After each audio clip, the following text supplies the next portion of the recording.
Welcome to the Adjusted for Risk podcast. Join myself, Ryan Nauman, as I talk markets, investments, economics, and life as I help prepare you for the upcoming weekend markets. I work for Zephyr, and all opinions expressed by myself and my podcast guests are solely of their own opinions and do not reflect the opinion of Zephyr or Informa, its parent company. This podcast is for informational purposes only and should not be relied on for investment decisions. Hello, everyone, and welcome to Zephyr's Adjusted for Risk podcast on location at Wealth Management Edge Conference here in Boca Raton. It's a beautiful place here in Boca, hot and humid, but we're making the most of it. So, more and more financial advisors are breaking away from wirehouses and going independent or merging with another firm. That decision is arguably one of the most important and hardest decisions for a financial advisor to make. But following that decision is when the hard work really begins. So sitting next to me is the perfect guest to talk about making the transition a success. But first, this episode is sponsored by the award-winning Zephyr, which helps investment professionals make more informed investment decisions. I'd like to give a very warm welcome to Henry Hagenbuch. Henry is the Senior Managing Director, Acquisitions at Lido Advisors. Henry, it's an honor to have you here. Thank you very much. Can you just start by telling us a little bit more about yourself and Lido? Yeah, no, great to be here, and thanks for the opportunity. This is my official foray into podcasting, so I'm excited to do it with Zephyr. Henry Hagenbuch, Senior MD, Head of M&A at Lido Advisors. We're about a $32 billion RIA headquartered in Los Angeles, founded in the late 90s by our founder, Greg Kushner, CPA by background, still with the firm. He's not running the day-to-day, but he is a whale hunter, as it were, and quite a good one still, and enjoys it. So I figured as long as he finds it intellectually stimulating, he's going to keep coming. So, awesome. We're a firm really focused on quality over quantity. Okay. We care deeply about building that rich culture of shareholders. Okay. I think is really important for us, and we're not willing to compromise that just for growth. Okay. Yeah. But I guess for me, by way of background, I've spent since business school, call it the last dozen years. My time in financial services, spanning private equity, investment banking, and predominantly the wealth management space, predominantly on the M&A side, which really gets me up in the morning is being kind of that conduit and dot connector, if you will, for respective firms and what they're looking to do and their goals and aspirations. So that's an important role. Yeah, I would hope to think so, but I think and maybe this is to my detriment, but I really am a fan first and foremost for what advisors have built, quite literally brick by brick, and just the patience and the fortitude and whatnot to be able to do that is really, really admiring. Yeah, it's not an easy profession. Yeah. If it was, a lot more people would probably do it. Yeah. Right? No, it really isn't, and it's it's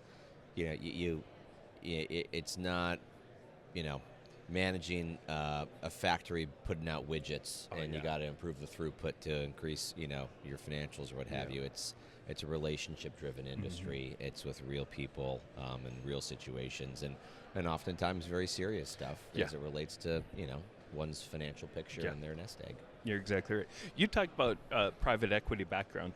How has that played a role? We're seeing more M&A activity and private equity backing some of these RIAs. Is that still playing a big role, and how does that impact a firm like Lido or other RIAs, smaller RIAs out there?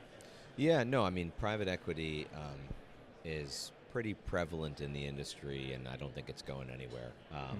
I think there's a lot of positives to its inclusion and involvement in the industry. I think, what I would say is it certainly, has its stigma as kind of being, what people would refer to as barbarians at the gate. But that has not really occurred in our industry. Okay. And the reason being is what we just talked about, was that this is a relationship-driven industry. And so, even if the private equity investors or firms had 20 years, they couldn't supplant the relationship between the advisor and their client. And so I think that was kind of an aha moment for investors pretty quickly. And so, they took the alternative approach and said, okay, well, how can we, be additive and successful investing in this, in this industry, by way of providing capital, by way of supporting and enhancing marketing capabilities, technology, operational efficiencies. And so I think, the unintended benefit of having private equity in the industry and investors in a lot of these bigger firms, these brand name firms that you're starting to see take shape, like Lido, is it's table stakes for those firms like a Lido to improve and enhance their offering for the advisors and the inevitable clients after the fact. It's not just ETFs and pie charts or basic financial planning. You have to take it a whole step further. Yeah, it's really evolved. When I started 20 years ago, I hate to say it, but it's very basic, right? Right. Now there's so much more involved in innovation and just the investment products too. Yeah. Later today, you're part of navigating mergers and RIAs, key strategies for partnering and driving growth through strategic alliances. That's quite the title for your session. I didn't make it up. Without giving too much away, can you maybe just give us a little insight and glimpse into your conversation?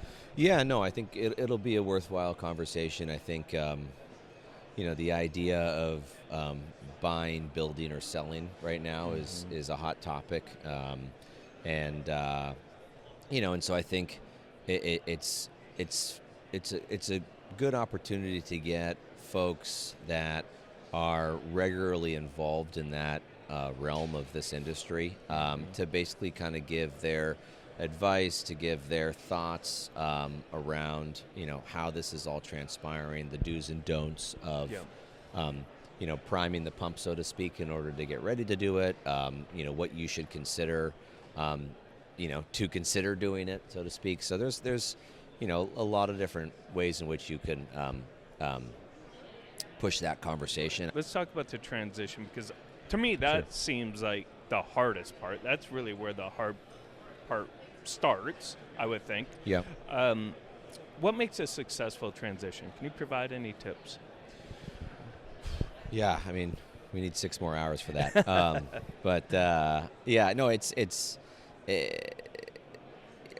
It's a misconception if somebody thinks that they're going to make the decision to sell their firm, and then ultimately sell their firm and just kind of kick back with their feet up. Yeah. I think, remember, this is not selling, a manufacturing plant, or anything like that. These are real relationships that you have to continue to manage before, during, and after.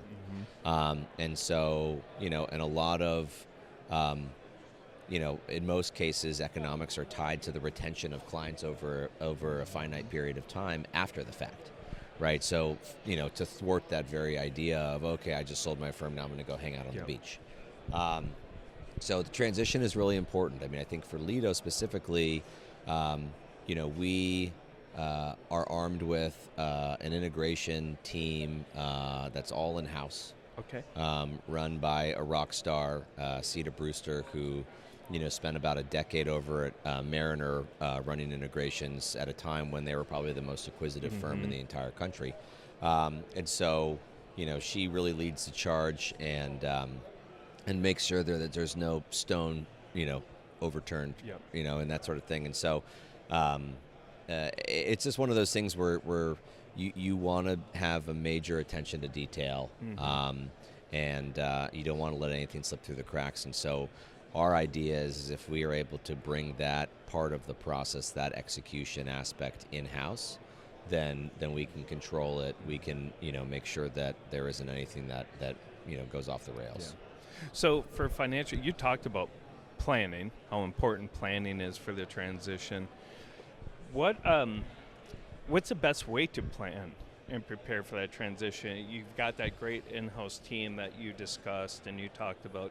Maybe even before that, for a financial advisor, like, Is it communication, just getting the data in place? What's that best way to plan? Yeah, I mean, there's so many ways to look at that. Um, I think it has to start with the owners of the business and what they're trying to get out of, this momentous event, right? Merging your firm, selling your practice, whatever you want to call it. And I say tongue in cheek, but it's what do you want to be when you grow up? Yeah.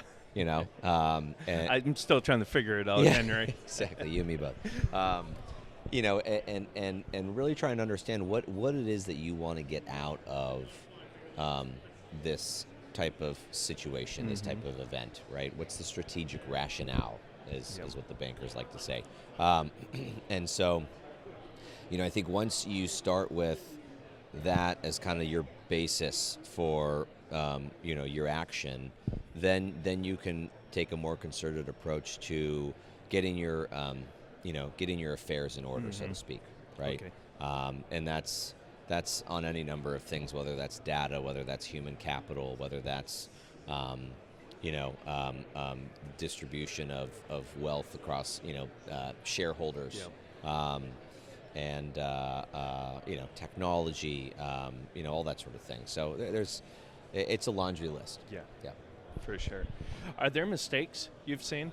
Can you, by financial advisors during this process, whether maybe it was a mistake in the transition or a mistake, maybe they shouldn't have sold their practice or merged with the wrong company, that you can provide any information for?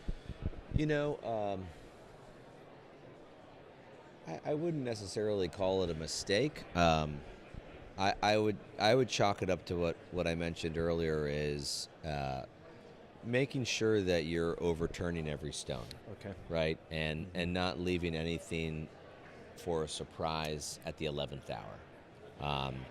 I think the goal ultimately is, assuming you guys can see eye to eye on economics and valuation, that both parties are feeling invigorated and excited about the new partnership.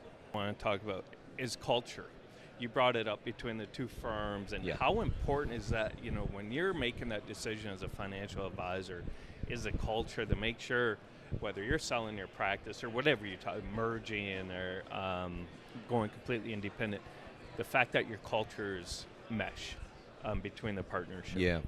No, I mean, I cannot put enough emphasis on how important that is for Lido specifically. I can't speak to other firms in this fashion, but for Lido, one of the things that I think differentiates us from a lot of folks in the competitive landscape is that, unlike our competitors and peers, where their primary growth strategy is rooted in inorganic growth, selective, and to be a lot more quality driven.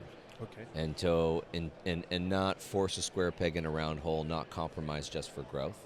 And so that allows us the opportunity to be able to really selectively screen and filter out folks that we know are going to be a philosophical and a cultural fit, that they're going to align from that perspective, and are going to be additive to, the rich culture of shareholders that I mentioned in the beginning. And we're just not willing to compromise that. Yeah. And so that allows us to, cast a very wide net, have a lot of conversations, kiss a lot of frogs proverbially, but then whittle it down to, the folks that we're really, really excited about partnering, and we hope obviously the feeling's mutual. Henry, it's an honor to have you on. As the first time you picked our podcast for the first time being on a podcast. An honor. Thank you so much for being on the podcast. It was a great conversation, great insight. Where can we get more information about Lido? Yeah, no, thanks for having me. It was fun. I mean, our website obviously is a great starting point. And any pointed conversations as it relates to M&A, even if it's just kicking the tires, I'm obviously more than happy to, or my team is more than happy to play a role and be helpful in any way that we can. Awesome, Henry. Thank you so much. Yeah. We are here at Wealth Management Edge. Great conference. Thank you, everyone, for listening to this episode of Zephyr's Adjusted for Risk podcast. You can watch all of our other podcasts on the Zephyr YouTube channel, Spotify, and please like and subscribe to those channels and follow us on LinkedIn. Thank you, and have a great rest of your week.